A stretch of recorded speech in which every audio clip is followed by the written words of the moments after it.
உழவர்கள், அதாவது வேலை செய்பவர்கள், நம்ம விவசாயமும் எடுத்துக்கலாம், தினக்கூலிகளாக இருக்கக்கூடிய அந்த ஊழியர்களும் எடுத்துக்கலாம். எந்த ஒரு ஊழியர் வந்து வேலை செய்யும் போது அன்றைக்கே நம்ம வந்து அந்த ஊதியத்தை கொடுத்தா தான் அவங்க மனசு சந்தோஷமடைய சொல்கிறாங்க. சில பேர் நம்ம அடுத்த நாள் தரோம், இல்லை அடுத்த வாரம் தரோம், இல்லை அடுத்த மாதம் தரோம்னு சொல்லும்போது அந்த உழவர் வந்து மனசு உடையிறாங்க. ஏன்னா அவங்களுக்கு சில கமிட்மெண்ட்ஸ் இருக்கும். ஸோ அந்த மாதிரி வந்து நம்ம பண்ணக்கூடாதுன்னு வள்ளுவர் சொல்கிறாரு.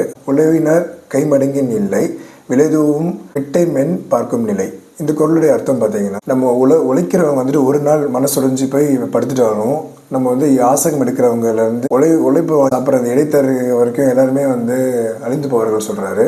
அதாவது ஒரு நாள் அவங்க நம்ம வேலை செய்யணும்னு சொல்லிட்டு தோண்டு போய் உட்காந்துட்டாலும் மற்ற நாள் வந்து மற்றவங்கெல்லாம் உலகத்தில் வாழவே முடியாது, அது மாதிரி அழிந்து போகும்னு சொல்கிறாரு. உழைப்ப உயர்வுன்னு சொல்லுவாங்க.